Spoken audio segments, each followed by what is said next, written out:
we have to simplify the ratio. We have 4 pounds to 10 ounces. Let me remind you that 1 pound is equal 16 ounces. So what we can do here, this is equal. We can rewrite our numerator that this is 4 times 1 pound. 4 times 1 pound is still 4 pounds. I didn't change anything. Over 10 ounces.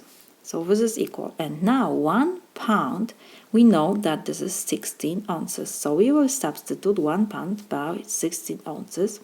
So we have 4 times 16 ounces over 10 ounces.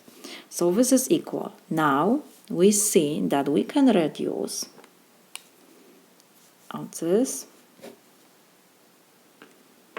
And what else? We can reduce 10 with 4. So it will be 2 and 5. So we have 2 times 16. So this is 32 over 5. And this is my solution.